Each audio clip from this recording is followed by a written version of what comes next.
First, thank you, President Poroshenko, for this very warm welcome to myself, my delegation that's traveling with me to Kiev. This is an important stop for me at this time in particular. As you've acknowledged, recently appointed Ambassador Kurt Volker as a special representative on Ukraine, and I appreciate the accommodation you have made that will allow him to spend the next couple of days here becoming much more deeply familiar with the perspective of yourself and other members of your government and the Ukrainian people regarding this very challenging issue. Ambassador Volker is a very capable, well-known diplomat, and I appreciate Ambassador Volker taking this role on for us as well. I think it is important to be very clear on what our goals are, the United States goals are, with respect to the situation here. And first and foremost, it is to restore Ukraine's territorial sovereignty and integrity. The United States has already contributed more than $600 million since the beginning of this crisis. We also think it's very important that we seek the safety and the security of all Ukrainian citizens, regardless of their ethnicity, their nationality, or their religion. This is a fundamental element to Ukraine's sovereignty as well, and the protection of all Ukrainian citizens. I think as long as the parties commit themselves to these goals, I'm confident that we can make progress. I've been very clear in my discussions with Russian leadership on more than one occasion that it is necessary for Russia to take the first steps to de-escalate the situation in the east part of Ukraine, in particular by respecting the ceasefire, by pulling back the heavy weapons and allowing the OSCE observers to carry out their responsibilities. Now, this is necessary for us to make any movement in particular. We are disappointed by the lack of progress under the Minsk agreement, and that is why we are appointing a special representative to put additional emphasis. We will be coordinating carefully with the Normandy members as well, along with yourself and with the Russian Federation government, to see if we cannot make progress and make progress in a more prompt fashion as well. We do call on Russia to honor its commitments that were made under the Minsk Accords and to exercise influence over the separatists in the region, whom they do hold complete control over. And we call on them again to immediately call on their proxies to cease the violence that is ongoing in East Ukraine. Again, we call on them to allow the monitors full access to all areas to perform their mission, not only along the line of contact, but ultimately along the border itself.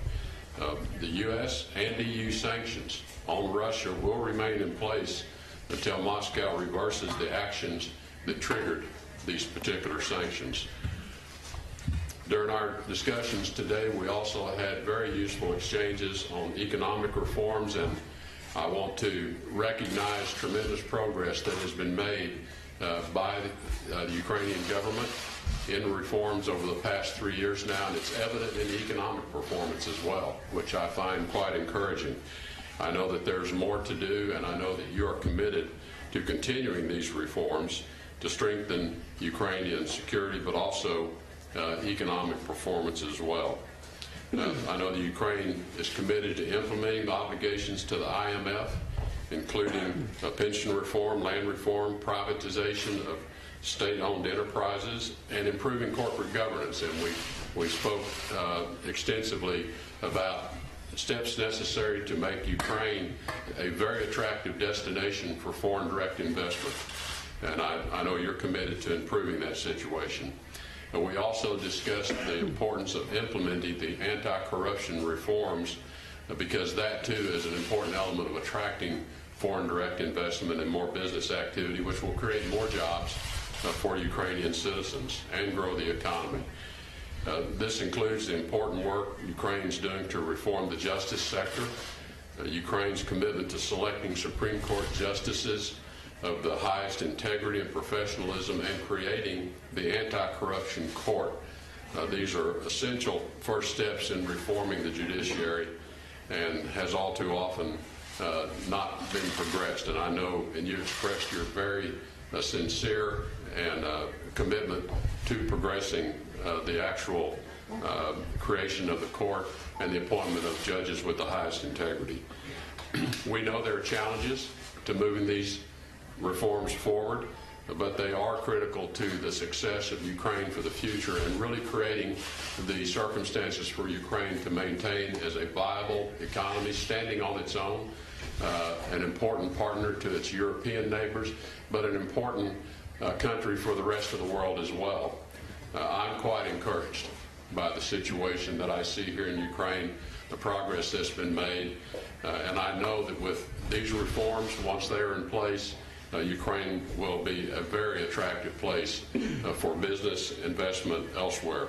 I do want to note that this marks the 25th year of diplomatic relations between the United States of America and an independent and sovereign Ukraine. America is very proud of the ties that we have and the profound friendship that has developed. And Mr. President, let me say personally, I'm very proud of the friendship we've developed through our multiple telephone contacts, our meeting in Washington, D.C. when President Trump hosted you at the White House, and this very warm welcome you've extended to me today. We have a lot of difficult work ahead of us, but I know we're committed to the same goals. Thank you.